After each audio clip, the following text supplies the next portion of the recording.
Hello everybody. I'm here to tell my story about my repatriation flight. My flight to the Philippines, which was on August 14, goes like this. Bago ako umalis ng bahay, medyo enthusiastic ako. Actually, enthusiastic ako na umalis mismo sa bahay because for almost 5 cancellation flights ko. So actually, I stayed more than 1 month after my pass expired. So actually I applied for extension because my 1 month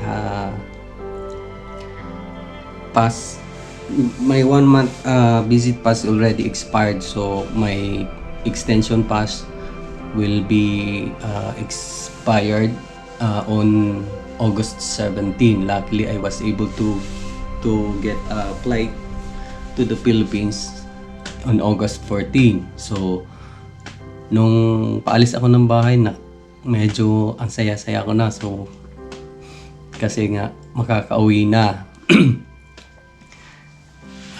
Actually, during my ride going to the Changi Airport, nakikipag kwentuhan pa ako sa Grab driver na about my situation.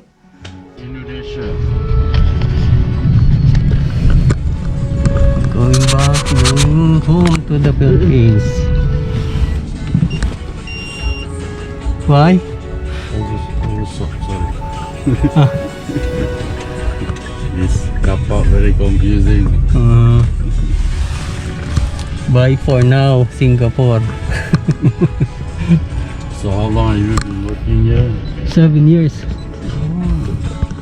My flight is 5 times already been cancelled. Oh, Yeah, 5 times. I got no flight. It's all Good thing this flight is this one is sponsored by the Philippine government. The repatriation flight. So I avail. So before because- that, you have to Yeah, because apply to the government here also, right? yeah, the embassy. Because last time I booked for Jetstar, 5 times already they cancel. I'm not being refunded. The only refund me voucher. That's why I book and rebook. So every time you book, they Cancel. will take the money. No. The first time I pay cash. Then the first cancellation, then I rebook again, cancel again, and then I rebook. But until now, Even now you fly. The Oh. flight is not full, huh? that's why I have my voucher for Jetstar. Oh, I'm not sure if I can use it again. So you use that voucher to claim back. Yeah. And this flight is Philippine Airlines, so I pay one more time. Because now I think the flight is about flight is not free. Maybe about 20 people. No. It's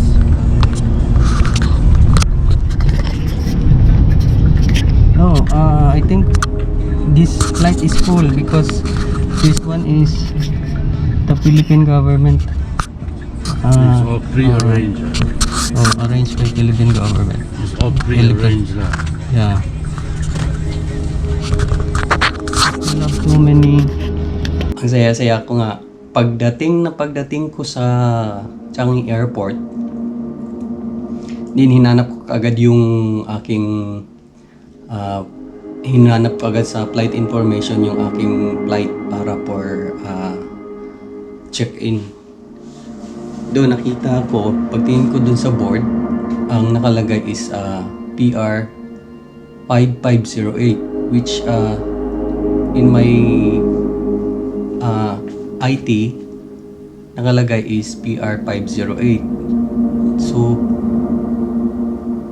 ang pagkakaalam ko baka ano lang siya, nagkamali or ano.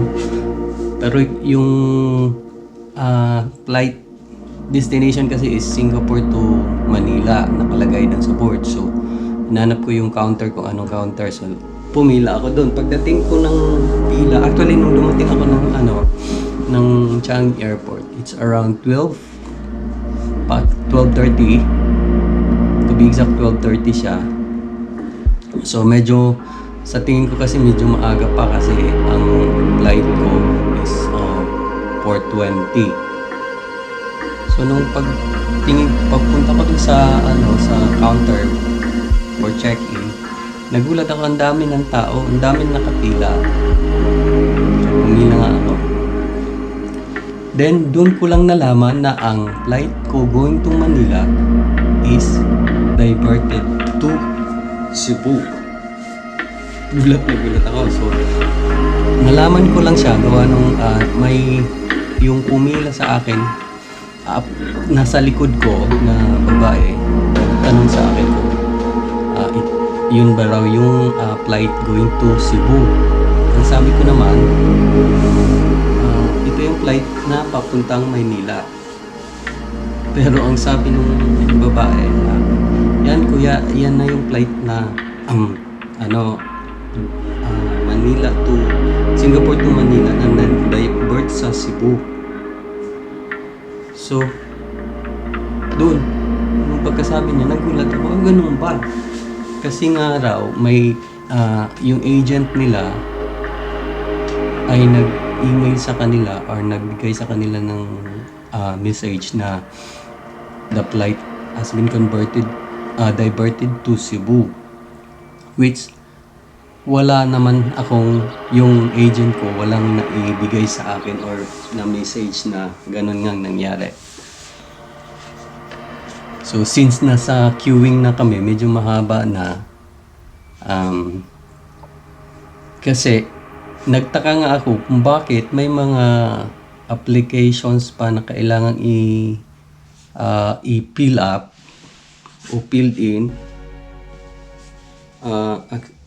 especially the Red Cross, the barcoding, which is I already done prior to my flight. I think I already did it 2 weeks ago before my flight. So yung pala, kasi ang flight is diverted, so we need to register again to the Red Cross. So ang dami uling mga kailangang pilapan na registration. So medyo busy lahat ang nasa queue.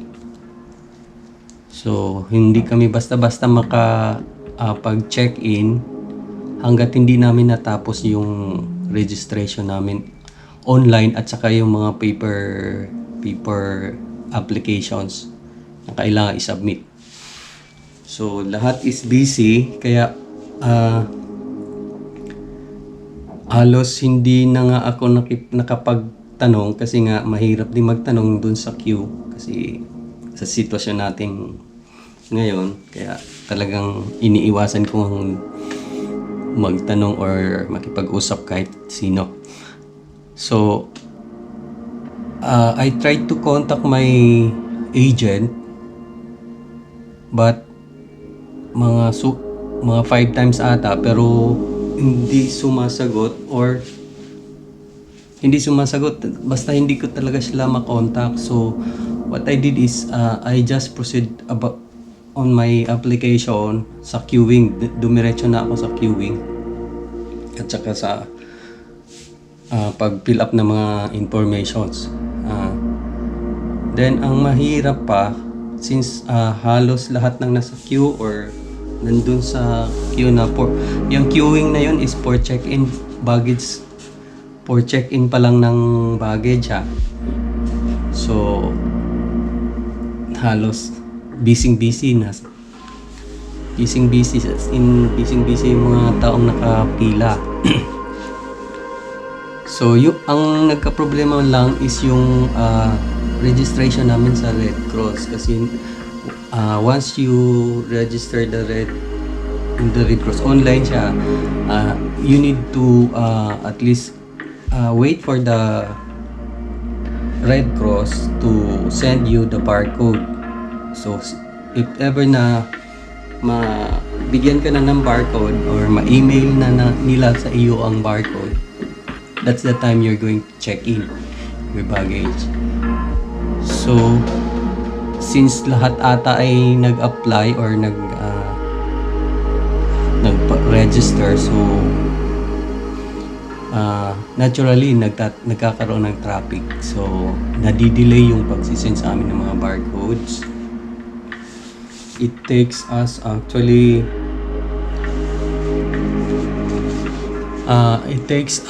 mga about 30 minutes na na-receive namin ang barcode. But not really the barcode we received. We only received the notice na we can receive the barcode itself within few minutes. So, wala pa talaga kaming natanggap na barcodes which is required for our check-in. Good thing, ang crew or ang staff na in charge dun sa check-in so received the notice that we're going to receive our barcodes a few minutes, can already do the check-in. So, doon, nagka-gulo-gulo na. Kasi nga, halos, yun na nga ang natanggap namin na yun lang notice. So, queuing. Tuloy-tuloy ang queuing ng check-in. Na tapos ang check-in ko, ang baggage check-in ko mga around 2:30. Then I proceed to the immigration, then the proper procedure, the scanning of our luggages, the hand carried luggages. Doon nagtatagal na rin kasi medyo mahaba na nga rin ang pila kasi ng time na yon. So doon after ng scanning, we proceed to the immigration. So natapos ako doon sa immigration around 3:15. So on time talaga sa sa boarding kasi ang boarding gate ng flight ko is mag-o-open ng 3:20. So takbuhan na mga tao doon. Pagdating, haba na nga rin pila pagdating ko doon kasi open na rin yung gate, boarding gate. So yun ang nangyari. Ang flight namin actually na-delay siya. Gawang anong nangyari. Nakalipad kami mga 4:40 na siya. 4:40 na siya.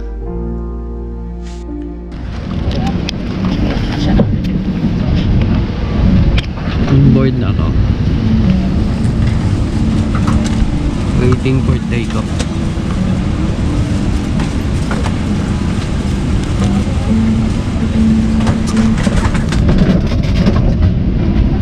Siguro darating mga 8:30. Dito ba? Dito bangki? Okay. Hindi naman ako nasabi. Magpuna ako pa loob kasi naiyak na naman ako na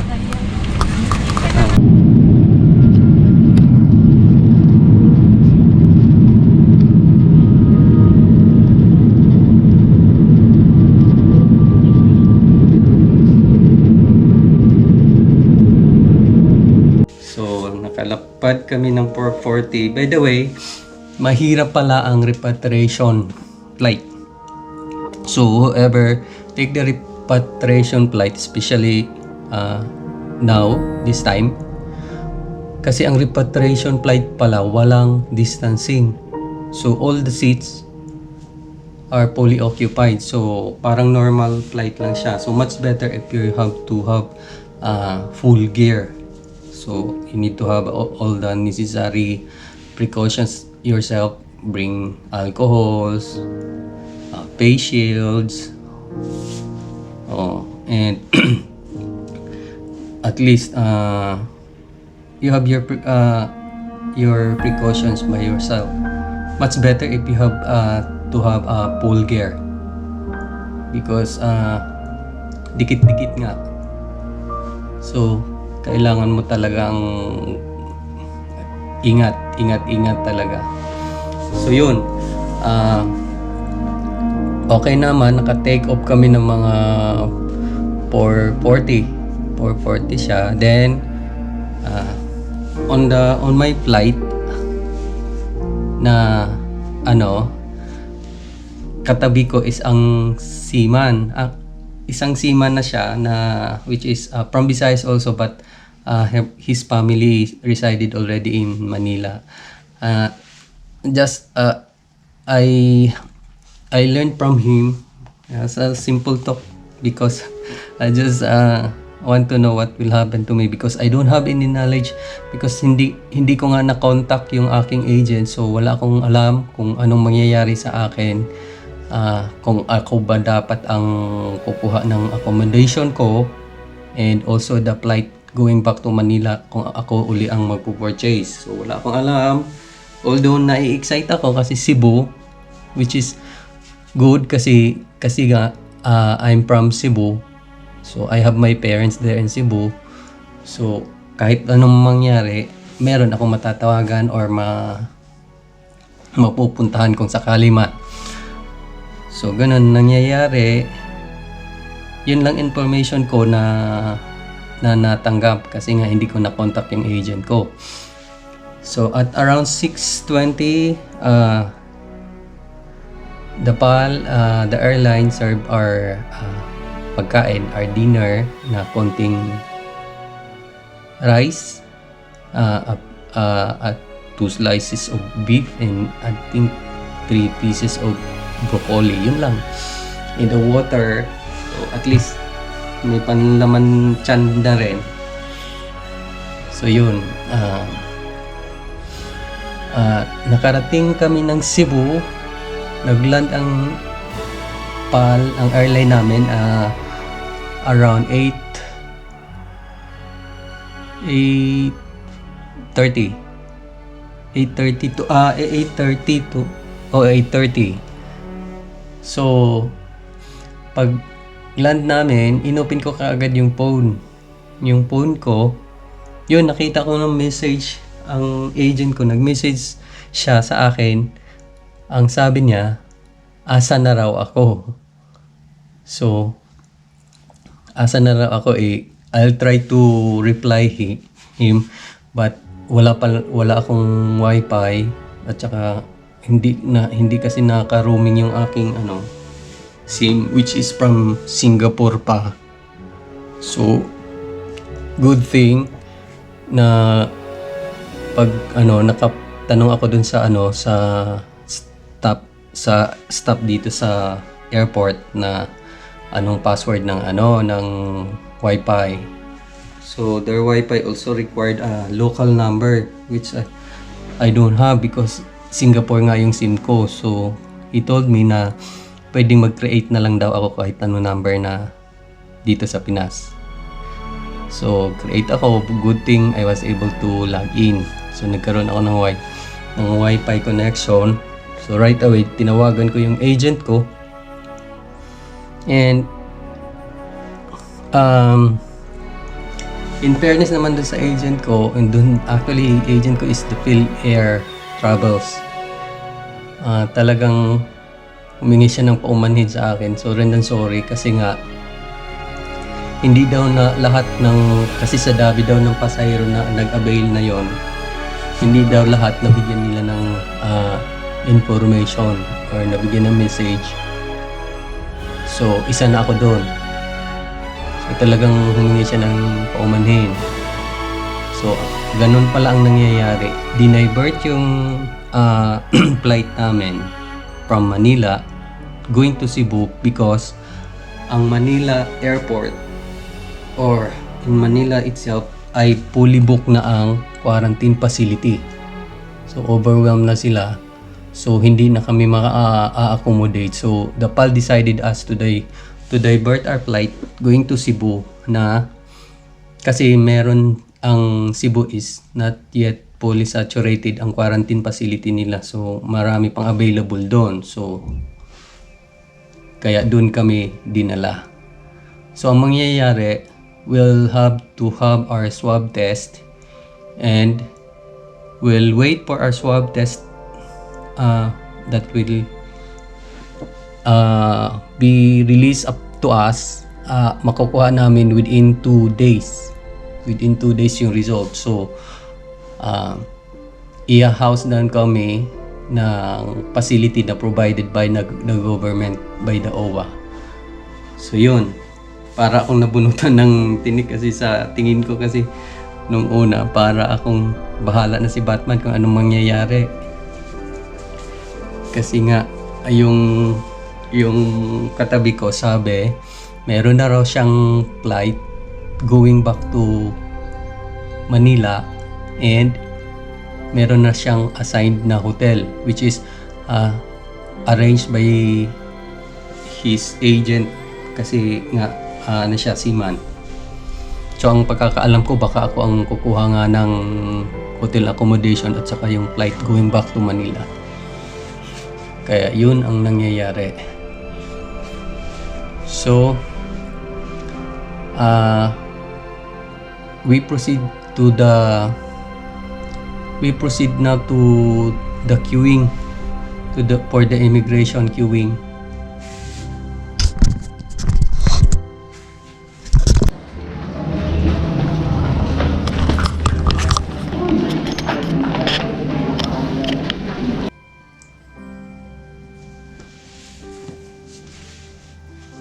Then nung nasa queuing na kami going to immigration, medyo mahaba nga talaga. May distancing na doon sa Cebu.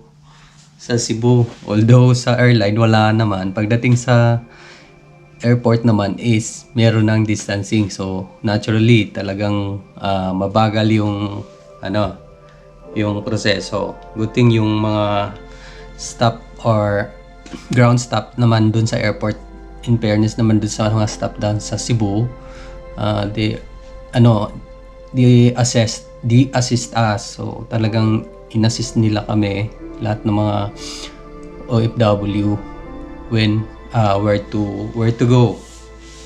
So sa queuing pa lang, medyo mahaba na queuing sa immigration. Then after sa immigration, the immigration officer told us to queue naman sa OWA area kung saan doon kami i-assign ng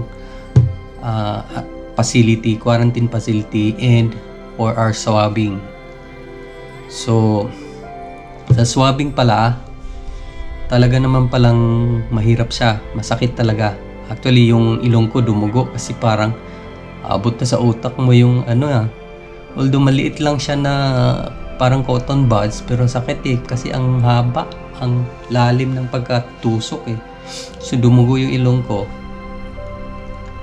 Kaya medyo pero kayang-kaya naman siya.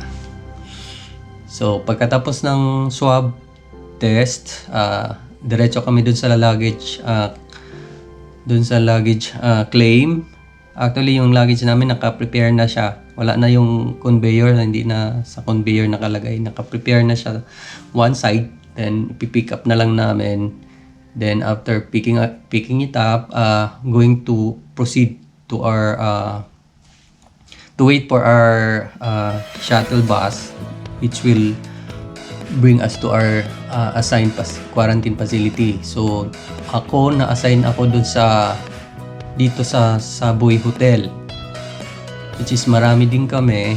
So medyo matagal din kami nag-antay kasi yung shuttle bus is required only 20 persons to take to take the ride kasi nga distancing. So 20 persons per bus. So marami kami kaya medyo nagtagal-tagal din siya. Nagtagal din. Tapos nakarating kami ng ng hotel. Mga na siya, mga around 11:40. Then queuing naman sa for checking in. Good thing naman dito pagdating naman din sa hotel, the hotel staff also right away disinfect our luggages. Dinisinfect talaga nila.